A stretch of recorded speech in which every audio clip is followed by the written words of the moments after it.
Hi, how's it going? Welcome back to Nuparu's workshop for episode 5 of the TOA Factory. Another announcement before we begin.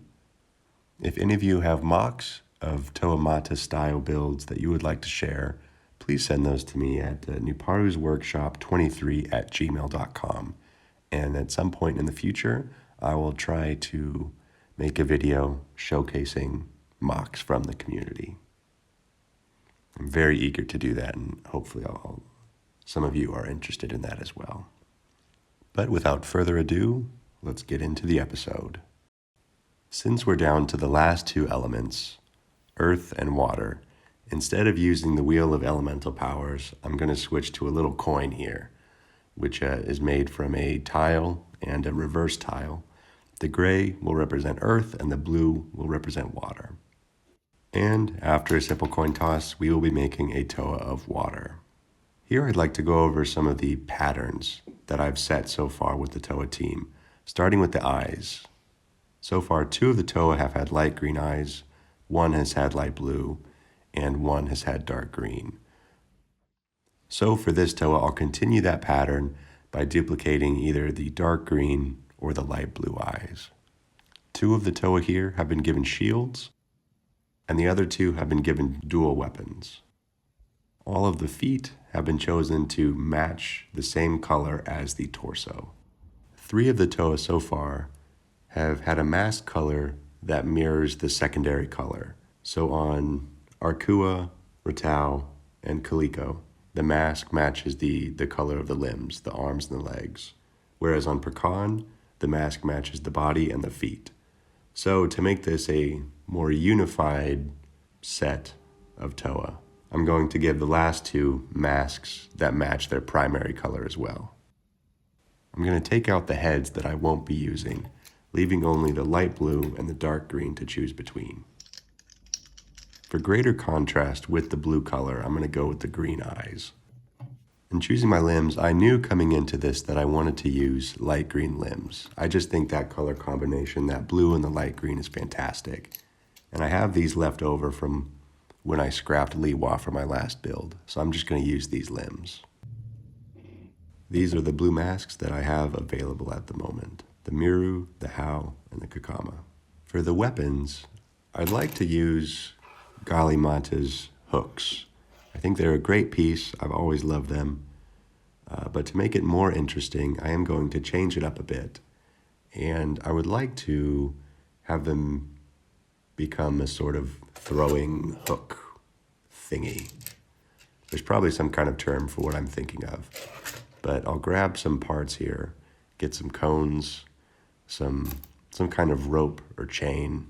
And then I have these bars that I want to use as a handle, and I think they would work better than an axle because they can connect the chains and be sort of multifunctional. Connect the cone to the hook, the chain to the cone, and then the bar piece connects it all together. Duplicate it on the other side. And here we go. We've got like nunchuck hooks, hook chucks. And these I think could be used for like swinging, for traversal in some way, but they could also be used to hook up an enemy and bind them. Torso, feet, legs,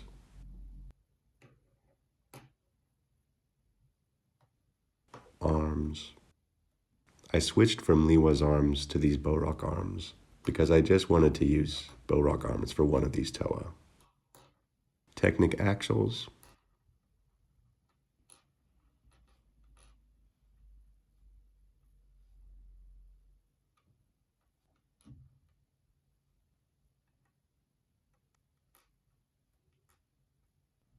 Technic connector. Ball joint. Gears. Technic bushings. Head. Tool. Mask 1, Mask 2, and Mask 3. I realized afterward I made a couple mistakes. I'm missing 1 gear, and I have 2 extra 3-length axles. To assemble this toe, I want to give him a different sort of function. Instead of swinging his arms on opposite directions, he's going to spin both of his arms at the same time. This is quite easy to achieve. You just turn the Technic connector sideways, use a 4-length axle here to connect the primary gear.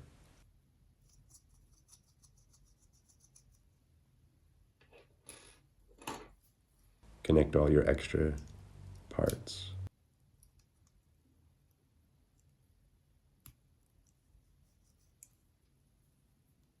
And then both shoulders will be mounted on a 7-length axle. You only use one gear, and then I'm using a Technic bush piece to fill in that extra gap. So now both shoulders will spin simultaneously.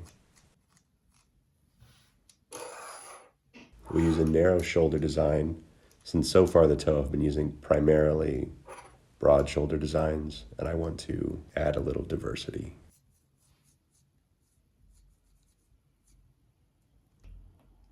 I'll add the ball joint on the chest.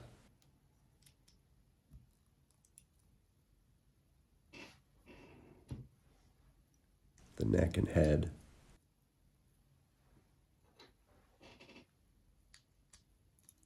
And the standard design for the legs.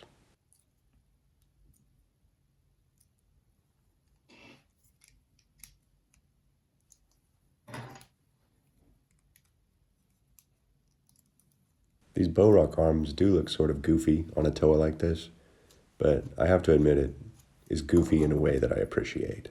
To me, it seems as though he has large cuffs on his sleeves, which doesn't make any sense because he doesn't have sleeves. But in my mind, that's sort of the connection that it makes. And then I'll put in the hooks here, and you can see the action of the double spinning arms. So these hooks, I could see the character throwing them to wrap up an enemy or to wrap up his own head, I guess. You can only spin it a couple of times before that chain invariably gets hooked behind his head. But I don't know, maybe that's his fighting style. It's an intimidation pose.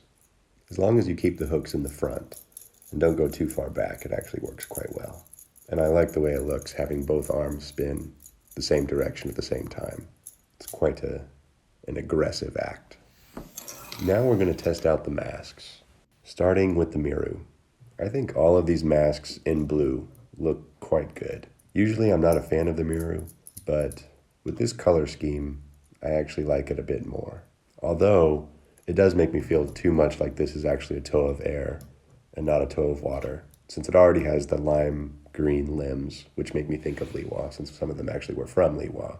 So that is one drawback. The power is fantastic for this character, since he's going to be an adventurer, an explorer.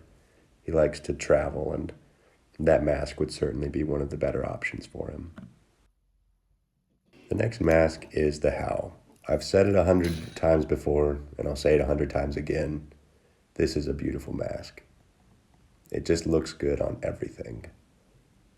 So heroic. I don't know that it fits with this character. The power of shielding would not necessarily be the most helpful to him. It would certainly come in handy if he's being chased out of a temple by a swarm of Nui Rama or something like that. But I think the mask is a very combative sort of power. It's meant to be used in battle. And I don't know that that works with this character. Finally, we have the Kakama. The blue is just such a great color. The Kakama it's a reliable mask. It's not as universal as the Howl, but it rarely disappoints. And the power is perfect for this character. Speed. It allows him to get around, to travel, to see everything. He can go anywhere that he wants to go. And he can do it in a heartbeat. The shape of it works well with the Mata torso. Because the Mata torso is kind of a trapezoid. And then the mask is a trapezoid with the base on the opposite side. So it's like it completes the shape. With Pohatu, I suppose it would have mirrored the shape. But when you have the torso the standard way, right way up, then it kind of completes the shape. And our winner today is the Kakama. It's just the perfect power for this guy. And I think I'm going to take it even further and say that his personality is quite fast-moving, quite hyperactive, high energy, which connects well with the high level of movement in the weapon here. It's very chaotic, like him. I'm going to add a pin to the hook so that they can be combined into one.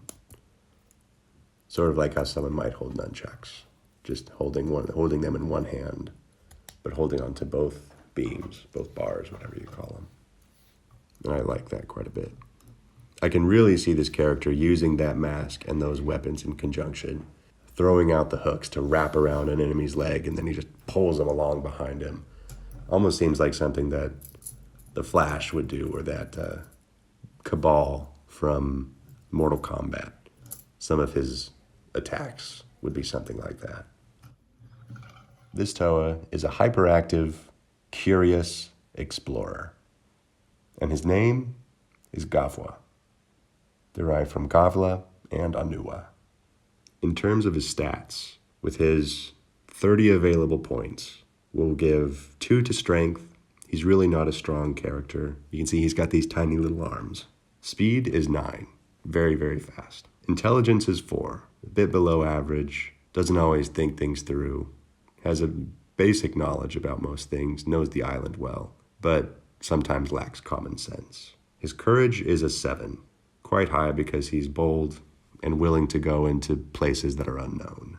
His skill is a 4, slightly below average. He's quite adept with his weapons as both tools of exploration and combat, but not quite at the same level as the other Toa have specific skills in certain areas. His endurance is a 4, again slightly below average. And for his bonus points, he may not always be the smartest, but when it comes to remembering how to get somewhere and knowing the geographical features of an area, in that sense, he has basically a photographic memory, and his intelligence bumps up to a 9. So if you're ever lost and you need directions, he has a tremendous level of intelligence in that regard. He also has an affinity for history, learning the history and geography of an area, and in this area, he has quite high intelligence. In his relationships with the other Toa, Arkua hates most people, but he especially hates Gavwa. Gavwa's lack of focus is tremendously frustrating to Arkua. Perkan and Gavwa have a sort of sibling relationship in that Perkan takes on the role of a big brother and Gavwa is a younger brother. Perkan oftentimes has to guide Gavwa, usually with patience, but sometimes with more frustration than patience.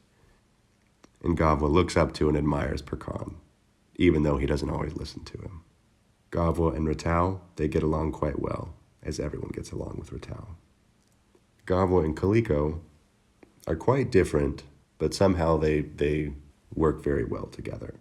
They both have a large respect for the island, for the history of the island, and for the secrets that can be learned from the island. So that desire for knowledge, that desire to uncover new things and to learn new abilities, that bonds them. Ultimately, Gavwa is looked at as the youngest of the group, the one who perhaps needs the most guidance. The hyperactive, curious explorer who's quick on his feet and hungry for adventure. I hope you guys like this addition to the team. And before I sign off here, again, if you have any Mata mocs you'd like to submit, please send those to nuparosworkshop23@gmail.com.